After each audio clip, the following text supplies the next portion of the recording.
Welcome everybody, Ravenar here, and we are going to be reviewing the November 30th PTR patch notes. And like always, I do want to remind you guys that you can feel free to skip through to whatever hero you want to hear me talk about. And I also want to remind you guys that I do stream on Twitch, and I am going to post a link to that down below in the description. And make sure that if you did enjoy this video, let me know in the comments, and make sure to like my video and check out my other videos as well. But without any further ado, let's hop in. So we're going to start with the weld changes. So these are very good changes in theory. The one issue I have with these changes are I don't believe you should have to kill the fort or the keep to do it. The reason they're putting these weld changes in here are to counteract weld cheese. And while I do like that they are doing that, I don't think that this is the correct way to do so. I think that what they should have done is just have it be once the gate is down, then the well becomes vulnerable instead of it dying with the fort and the keep. So overall, I do like that they are doing something with this. I just don't think that this is the right direction. On to the Rehgar rework. So he's getting just some stat changes, attack damage increase, which is nice, attack speed reduction from 1.25 to 1.1, lightning shield, additional functionality. Each enemy hit by lightning shield restores 2 mana to Rehgar, which is very good. Rehgar obviously did have mana issues, so this is going to be a tremendous change. And the mana cost is reduced from 60 to 50, so very good as well. Healing totem or Earthbind totem, health increase from 217 to 326, makes it harder to kill. And now to his trait. All Ghost Wolf information has been moved to the Z key, and he has a new ability, Purge. Activate to make an ally unstoppable for half a second, or slow an enemy hero for 80% decaying over 2 seconds. Cannot be used on self. So the way that this reads makes me believe that you get to choose one or the other from your wolf. You either pop out of wolf form to make someone unstoppable, or you can use it offensively and give someone an 80% slow. I really like this. I don't know yet if that means they remove his cleanse, but one way or the other, a 0.5 second unstoppable is really nice, and then an 80% slow on a 30-second cooldown. So very good change to Rehgar. On to his level 1. Stormcaller, moved from level 4. New functionality, increased lightning shield radius by 25%, makes that mana regen a lot easier. And quest, each time lightning shield hits an enemy hero, permanently increase Rehgar's health by 2 and mana by 1 to a maximum of 300. That's actually really nice, makes him a bit more survivable, and further helps his mana issues that he used to have. Grounding totem moved from 7.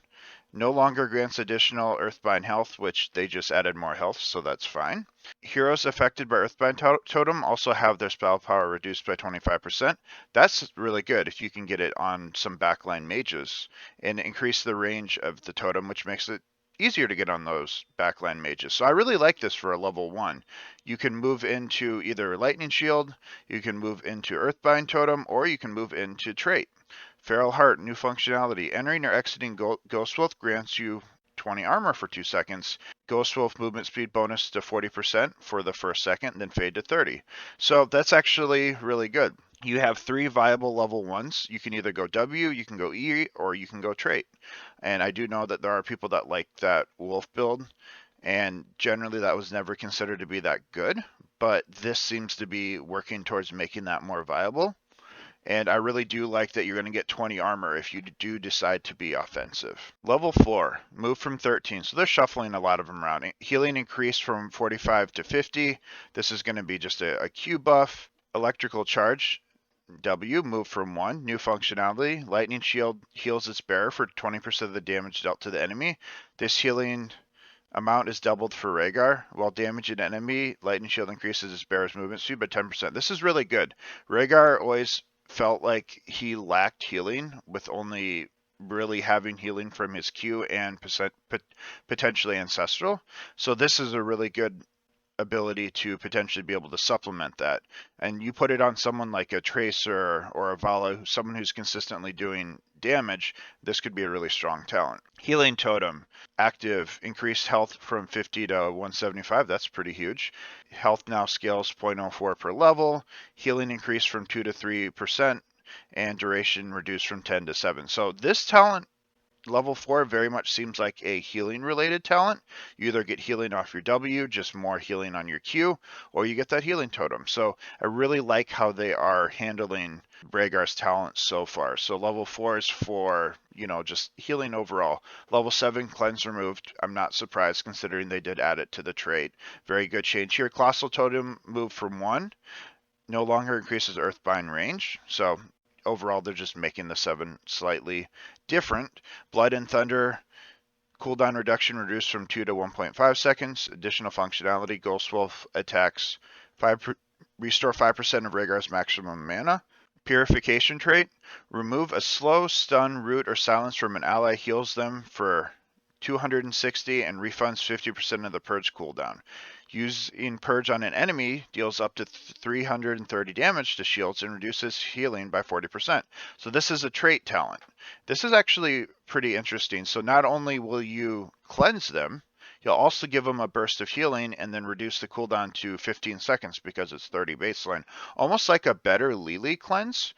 With a obviously shorter unstoppable. I really like this talent. I really like what they're doing to Rehgar so far. And then obviously if you use it offensively, you get some bonuses as well. I'm really excited to try this new trait build. Level 13 Tidal Wave, heroic target cooldown reduction increase from 0.75 seconds to 1 second. Mana cost increase from 15 to 20. Alright, so overall just another buff to Q, which is good. Earth Shield W, shield amount increased from 12 to 14% maximum health, even better for a potential W build. And we got a new level 13. Every 2 seconds, Earthbind Totem will cast an untalented chain heal at a nearby ally that heals from 40% of its normal value. This is pretty good if you go totem build, because generally if you are going that E build talents, you aren't going to be getting those heal talents, or you pick this up as a supplemental heal that you can combo off of your Earthbind. So I think this is a very interesting talent as well. Level 16s, which is normally your power spike. So let's see what they do. Change functionality for Rising Storm. No longer grants Rehgar an untalented Lightning Shield. Increase the duration of Lightning Shield by 3 seconds. So if you're going into that W build with the increased healing off your Lightning Shield, you get 3 seconds longer, which is more healing and more everything else. So very good change to the level 16. And it does look like they're very much going into WE and trait here. So these are all going to be power specs, I assume. Additional functionality for Earthgrass Totem, which I believe is the really big slow, if I am correct. Earthbind Totem deals 145 damage when first placed. So that's a bit of damage, which I'm not sure if this scales up based on the game. So this could potentially be more, but if this is only 145 damage, I don't see that being too big. So I'm assuming that that's going to scale. If it does not scale, I'm not a fan of this talent. Obviously, I believe this is a talent where you get that extra slow. That talent is obviously going to be good anyway, so this isn't really going to make a difference unless it does scale. If it does scale, this is going to be pretty strong. Hunger of the Wolf, damage and healing increased to 6%, so that's going to be a good change here. It's just a raw stat increase for the healing that you potentially get off your wolf, and obviously the damage as well when you use it offensively. And then level 20, Rewind removed, Storm Shield removed, and they're going to Elemental Conduit active. Activate to gain Lightning Shield and grant all nearby ally heroes a shield for 10% of their maximum health for 5 seconds. I like that. Each time this Lightning Shield hits an enemy hero, grant nearby allies a shield to 1.5% of their maximum health on a 70-second cooldown. So overall, this is just going to be another Lightning Shield talent, and I do very much like that. If you're fighting in close combat, you're going to get that constant value from the Lightning Shield. So this is going to be extra good if maybe you have like a melee heavy comp or you're fighting in a very, very close quarter area.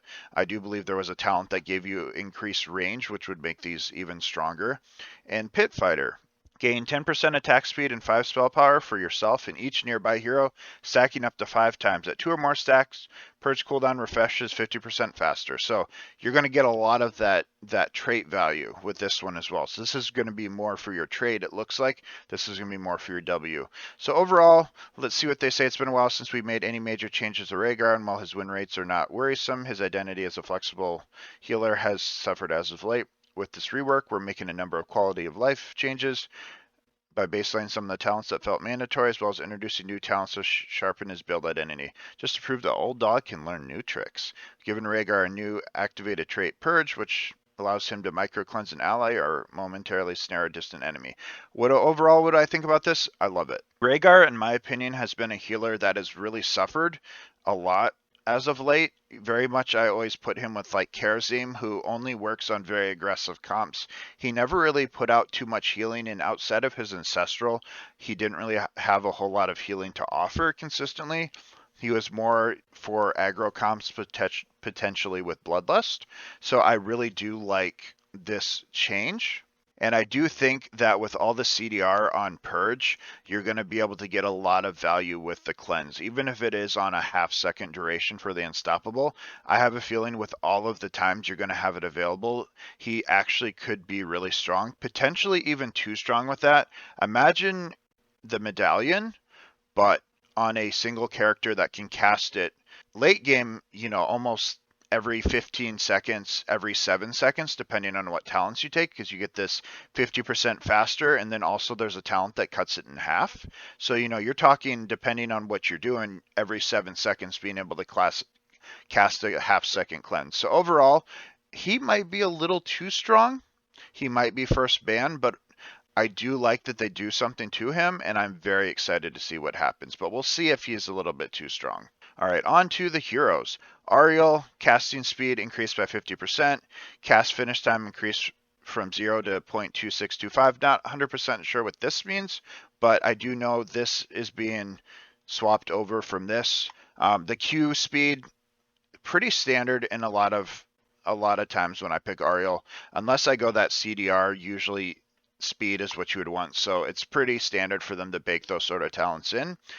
So they're just removing it and making it baseline. Not a huge change to Auriel. Heavy burden, additional functionality, increase stun duration by a fourth of a second, which is really good. I believe this is the quest talent as well. And then the level 16, for the longest time, Reservoir, it was only the really viable 16 with the constant stacking on your healing.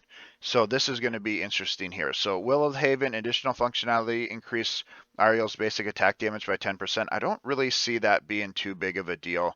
There are some auto attack talents on like level 7 that give you more energy, so it's possible that you could use these to generate more personal energy without having to rely on your battery, but I don't foresee this overshadowing Reservoir. Additional functionality on this: enemy heroes hit by the center of Sacred Sweep, terrain collision of the Detainment Strike have their spell power reduced by 10 for 3 seconds. This isn't too bad either. I think that if any talent will have the ability to rival Reservoir, it will be this one. This one I do not see really being that viable. But this right here, getting that minus 10 spell armor isn't a whole lot, but depending on if it's on a target that you just whipped into a wall, have them stunned for a little bit, reduction can blow them up. If you're in a more offensive sort of comp, this could work. Otherwise, I do think Reservoir will still be the pick here. Auriel Q talents have fallen off in both popularity and win rates, so we're baking in Swift Strike to functionality. We're also bumping up some other talents that aren't performing well, similar to Zarya. Auriel's power dynamics can change dynamically with even small number tweaks, so we're keeping these changes relatively light at this time. That might mean there's more Auriel changes coming, so I really like that. I feel like Auriel is a healer that does need some love, so this kind of shows that they're probably going to be doing other things to Auriel, but overall this change isn't really that big of a deal. So like the 0.25 is going to be pretty good, but overall I don't think it's going to be that big of a change. So on to Brightwing. So they're always trying to nerf our Fairy Dragon. Hyper Shift, healing bonus from 8 to 6%. Magic Spit, cooldown reduction reduced from 6 to 4, so less CDR when you basic attack. Invisible Friends, duration reduced from infinite to 9 seconds. Healing increased from 20 to 25. So the thing with this, I don't think this is going to change. I do believe Hyper Shift is still going to be the pick. 6% healing, if they're going to want someone to pick something else at 1, they pretty much have to get rid of this. The percent damage, even at 6%, is still going to be pretty big. Even if you're hitting something other than tanks, that extra 6% healing is pretty good on any situation you're going to be in. So Magic Spit, obviously this is trying to stop the ever-growing critical miss build from level 7.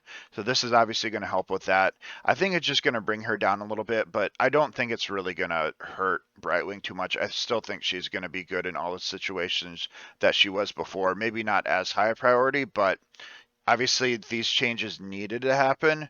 I just don't think that they're going to matter, at least at the levels that people want her to be nerfed. But I do like that they did something to her. Dehaka, someone who I do believe needed a nerf. Vitals health reduced from 2434 to 2385, slight health nerf.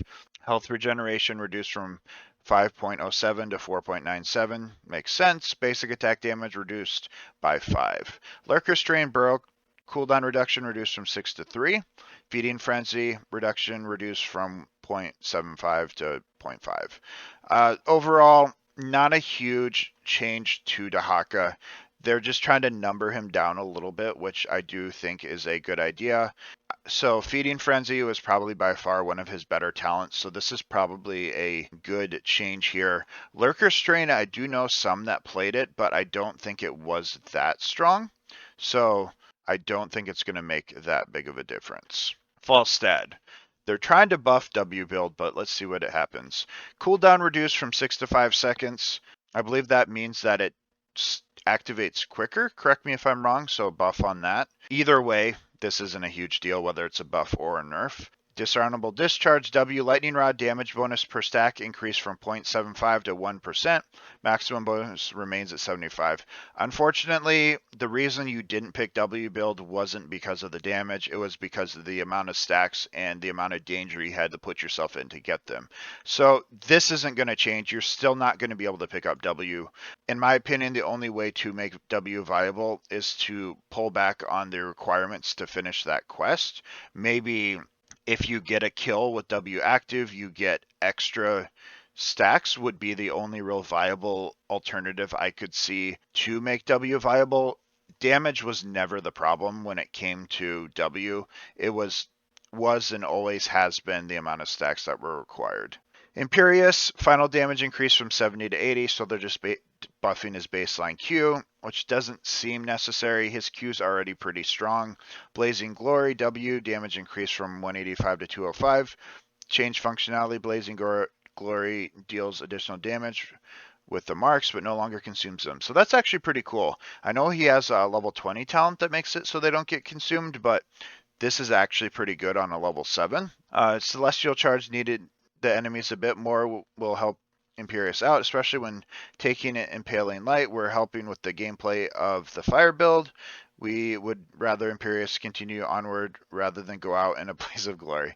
All right, so I don't think that this is going to change too much about him. This is definitely going to be a good change to his level 7. Make it so you don't have to consume those brand marks when you heal. Will definitely help you sustain a little bit better. But I don't think Imperius was in a bad spot to begin with, so a buff is a buff in my opinion. So Imperius slightly better than what he was before. On to Jaina, one of my favorite characters. Damage to unlock reduced from 15,000 to 12,000, and additional functionality increase the missile speed of Frostbolt by 30%.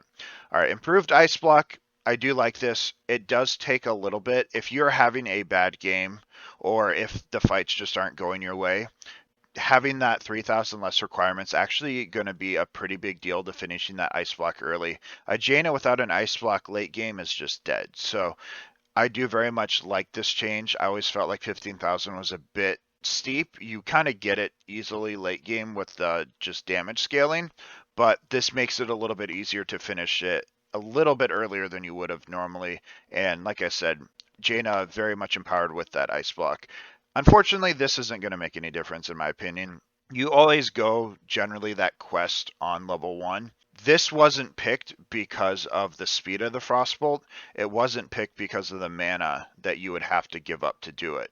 And there is a mana talent at level 4, but to do that, you would have to give up the level 4 Q talent, which is also why you would pick this. So unfortunately, to pick this talent, you have to give up every single mana talent that you can. So this is still not going to be viable in my opinion. It is a nice quality of life change to have it fire off quicker. That does synergize with the level 7 that gives you that CDR quicker. and it does synergize with the Pierce, but honestly, that's just going to make you run out of mana even quicker. So overall, good change here, but it is not going to be the necessary change that would be needed. They almost need to add some sort of mana talent baked into this level 1 to actually make it viable, because it just can't compete with quests. All right. In games where Jaina's team falls behind, we think it's harder than it should be to unlock improved ice block. 100% agree there. Especially when Jaina is focused on clearing enemy minion waves, this should even out, as well as provide a boon for Jaina players that blast away their opponents. Blizzard and Conical talents are competing nicely, so we thought we'd add some quality of life to a Frostbolt talent. Like I said, not going to make a difference, but I do like that they are looking at it. Johanna, Iron Skin cooldown reduced from 25 to 22 seconds. That should make Johanna a little bit better with that. I do feel like she did struggle a little bit outside of Iron Skin, but obviously buffed to that. Divine Fortress, physical armor per basic attack increased from 8 to 10. Duration increased from 2.5 to 4 seconds, and change functionality. Basic attacks against any target grants physical armor. So good change to her. Seems to be kind of just passive. Basic attacks increase physical armor. So overall, good change here. And Shield Glare, or Zealous Glare, additional functionality, deals 125% additional damage. I think if you're going like an aggressive comp with Johanna, generally you wouldn't be picking Johanna to do so, but it does give you a bit of that option with the E talent on level 1. More damage generally isn't going to be what you're looking for, but it is a nice change to the E build. Hold Your Ground, cooldown reduced from 5 to 2 seconds. This is going to be a nerf, it looks like, 5 to 2 seconds. I don't remember off the top of my head what this does. I do know it obviously empowers the D talent, but I feel like this is going to be a nerf, 5 to 2 seconds. Pretty substantial. Level 7, Sins Exposed, Q duration increased from 2 to 3 seconds. Steed Charge bonus Iron Skin duration increased from 1 to 2. So going to be buffs to both of these to her level 7, so that's definitely going to be a nice change here.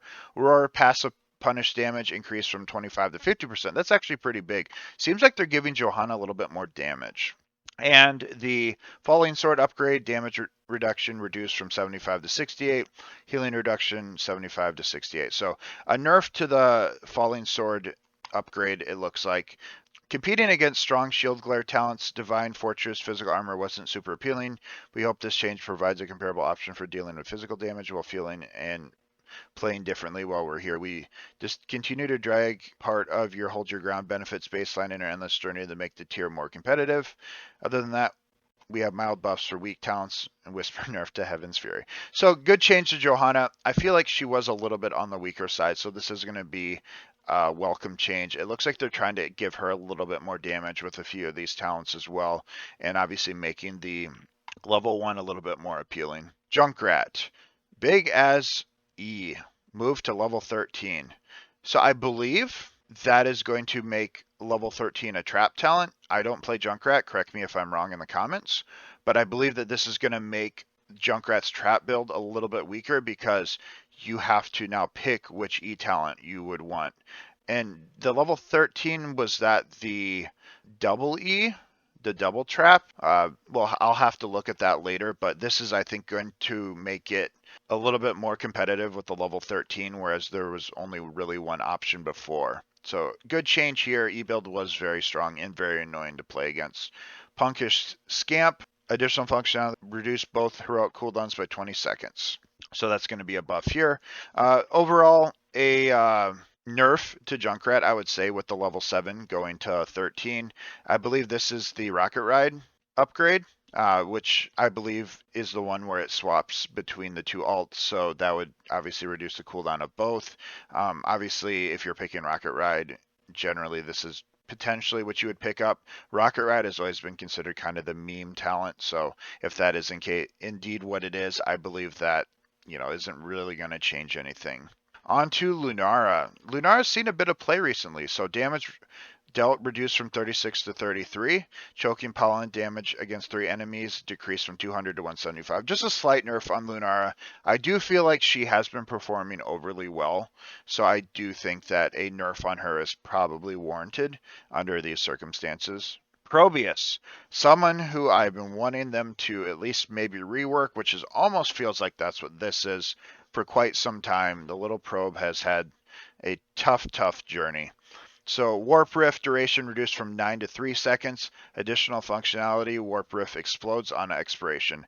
Not 100% sure I like this. The problem with Warp Rift isn't necessarily anything like this. It's how long it takes for it to become explodable, you could say. But this does make it a little bit easier to kind of throw them out since they automatically explode after 3 seconds, which is going to be nice if you do obviously play outside of your queue. Photon cannon, I do like this change, though it does feel a little weird. Attack period reduced from 1 to 1.4. Additional functionality no longer requires pylons to be placed or activated. While this is a welcome change to Probius, it feels kind of weird with the lore of how Protoss work, but that's neither here nor there. This is going to be a good change for E. While in a pylon field, gain 40% attack speed over 4 seconds, revealing nearby enemies. So the only way you can reveal them is if they're in a pylon, which is nice. You get more attack speed. So good change, good buff to the E. Now prefers to acquire heroic enemies. Even better, prioritize heroes. So very, very good change. Very strong change to the E and the W, I think. Level 1, Echo Pulse, which is the one that makes the Q return. Increase returning damage from 75% to 100. Don't believe this is really a big deal. You generally, I feel like, at least in my opinion, only take this when you had issues blowing up the W, but also that could just be because I was bad at Probius. Gathering minerals. So obviously they removed this because they just made it baseline in the normal E. Particle Accelerator, new functionality. After hitting 4 heroes with Disruption Pulse, the next Warp Rift detonates by disrupting pulses. Fire 4 pulses for 71 damage. So just going to be more damage. That is going to be really good. Reduce Disruption Pulses cooldown by half a second. That's also going to be very nice. Rift Shock, a W talent, new functionality. Exploding a Warp Rift within 1 second of its arming deals 90% damage over 3 seconds. This is really going to reward the Probius players that are very good at doing that detonation. So very good buff here, going to be a bit of dot damage. And onto the alt, pylon overcharge, duration reduced from 10 to 8 seconds. Change functionality can only target enemy heroes, which is very good. And pylons are invulnerable for the duration. So no more can you destroy the pylons during the alt and basically negate the whole alt. So very good change to this. I do very much like that. And it does pair with the level 20 that gives you that additional pylon. And level 20 shoot 'em up, a Q talent, new functionality. Disruption Pulse deals 2.5% enemy hero maximum health as damage. Reduce Disruption Pulse cooldown by half a second. So basically you get percent damage on 20. I feel like Probius is a little bit late to the party on percent damage if you're getting it on level 20. But you do have some Q talents that go out, come back. So that could be multiple stacks of it if you do take that level 1 with the Echo. So that could be a very good talent late game if you are able to kind of go like a form of a Q build potentially. So I think obviously a very good change to Probius. I'm very, very happy for this. Probius has always had high requirements for successfully utilizing his abilities. The theme of this update is to turn these requirements into benefits, making Probius more approachable while rewarding mastery. While the baseline challenge changes are Warp Rift and Photon Cannon affect the identity of these abilities, we hope long-term Probius players are still able to punish enemy heroes that underestimate our favorite probe. So obviously, like they said, it does mess with the identity, but they're kind of giving that up to just make Probius more viable. I love this change. I think it is a very good change to Probius, a very well needed change. We'll have to see what this does to our little resident probe. Raynor. Ace in the hole, damage bonus increased from 10 to 12. Obviously good. Raynor did kind of fall off a little bit recently, so this is going to be a very welcome change, just raw damage. Q build, heavy slug, duration increased from 1.5 to 2 seconds. Very good change here. And Cavalry, duration increased from 2.5 to 6 seconds. So very good change to this alt, and both alts looks like. So Hyperion upgrade, duration increased from 2.5 to 6 seconds, so that's actually going to be very good. And the Raider upgrade is going to be armor reduction increased from 2.5 to 3 seconds. So obviously more armor reduction. Maximum armor reduction increased from 25 to 30. So 30 armor reduction for 3 seconds is going to be awesome. So change to both of the alts. Raynor's non-heroic level 20s were more viable with like the executive orders, the half, the 30-second death timer, and then the unstoppable on your E. So this is a very welcome change. Obviously, just a straight buff to Raynor. I love that Ace in the Hole got buffed because Ace in the Hole was a little bit underpowered. You were really only picking Raynor for that PvE at level 1, so this is actually a very, very welcome change. Jimmy was never one to quit a fight. Very, very true. So good buff to Raynor. Stukov, I assumed was going to get more of a nerf. Healing, health reduced, regeneration reduced, healing reduced from 450 to 435, and literally that's it. Stukov level 1 talents have seen an influx of strength. So the problem here is E-build is what is busted. Level 13, the reset on your E, I feel like that needed to see a nerf. Instead of it just being a instant reset, I feel like that needed a nerf over anything like this. Stukov healing was not the problem. It was the abuse of the E build, at least in mid to low ranks, was very, very brutal. So, not a fan of this personally. None of this actually matters because this wasn't the change that is going to make Stukov any less viable than he was before, I'm afraid. So, not a fan of this. Tyrande, level 1, Lunar Blaze maximum bonus increased from 100 to 150%. So good bonus there. True Shot Aura damage bonus increased from 30 to 40. So they're trying to make Tyrande slightly more viable. So I do like that both of these are happening. Level 4. Mark Amending, the range increase on your trait obviously is going to let you place it a lot more aggressively without having to step up as much. And change functionality looks to heal allies near the attack target rather than near Tyrande. Obviously, this is going to be a lot better for dive comps, whereas Tyrande doesn't want to be where the damage is, so for her to have to heal off of herself is not very good. So healing off of the target obviously is going to be a lot better for like aggressive comps. Harsh Moonlight duration reduced from 4 to 3. Empower W damage decreased from 7 to 6 target maximum health. Obviously, a nerf to the damage of the W is necessary. Nothing's more annoying than getting sniped from halfway across the map with an owl. Even though it's fun, I definitely understand this nerf. Level 20, Eye of the Huntress, healing bonus increased from 50 to 75, so Shadow Walk is going to get that necessary buff there. And slow increase from 40 to 60%.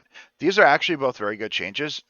More healing, obviously, off of the heal alt. The slow increase from 40 to 60% if they're caught inside that is actually pretty substantial because that alt lasts for a decent amount of time, and if it's placed in like a choke, this could be a very good addition to this. So very good change here. Overall, to Tyrande, I do like this. I feel like she was a little bit on the weaker side as well. She struggled for a while based on the way her kit works. So this is going to be a very welcome change to Tyrande, in my opinion. Ranger causing Sentinel to hit 2 heroes has become dominant style for playing Tyrande. So reducing the power of Harsh Moonlight and empowering raising up her weaker talent. So kind of like nerfing the owl build a little bit to try to force you into picking the healing talents.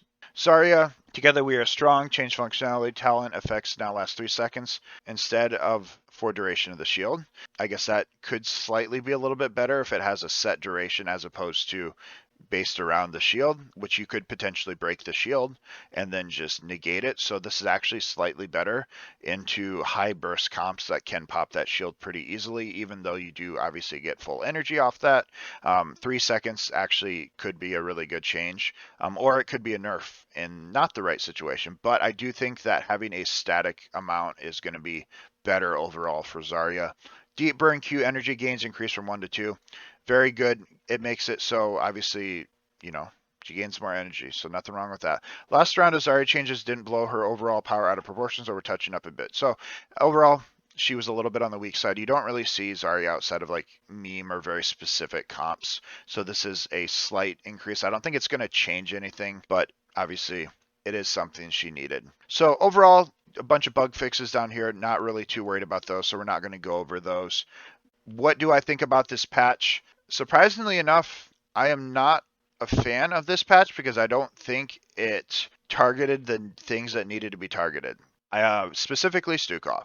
Stukov is a hero that has been almost first ban priority for the last couple months, and I think that a potential E nerf was necessary there. They did not really change Falstad's W build in a way that I think was necessary. However, do love the Rehgar changes. I very much think Rehgar was a hero that had fallen off for a while, so I very much do like and do look forward to trying him out myself. But the weld changes, while I do think that something needed to be done to counter weld sniping, I don't think that this was the direction that they should have gone. Instead of requiring the fort or the keep to be destroyed, I think just destroying that front wall, or specifically the gate, if they wanted to tie it to a specific structure, should have been more than enough to stop that, because there is a bit of counterplay that is there when it comes to killing those wells, whereas having to destroy the fort or the keep obviously is going to remove some of that counterplay. And having the gate there and needing to be destroyed, I think, is enough of a transition that that alone should have worked. Hopefully something they'll pull back on in the future, but we'll have to see. You know, maybe these weld changes will be amazing. But overall, I would say I give this patch a C. Not necessarily my greatest patch to review, but I am very excited for the new season. Obviously, I don't believe that this patch note page is completely done. I feel like they're going to be adding, obviously, any changes that they do before it actually goes live. If there's anything substantial in here, I will cover it. Obviously, there are going to be some new skins from what I gather, and a potentially event as well. I'm not going to throw out rumors of what I think it is. Feel free to stop by my stream if you want to hear me talk about that, but I'm not going to be throwing out rumors on what they are on this video. But from what I gather, there are going to be new skins and a potential event going live with this patch. They just did not include them in here. But anyway, you know, overall lackluster patch with the exception of a couple big changes that I'm very excited to see. Rehgar obviously being the big one. But anyway, thank you guys for joining me today. Make sure you guys do check out my videos. Make sure you guys do check out my stream. And most importantly, have a good night, everybody.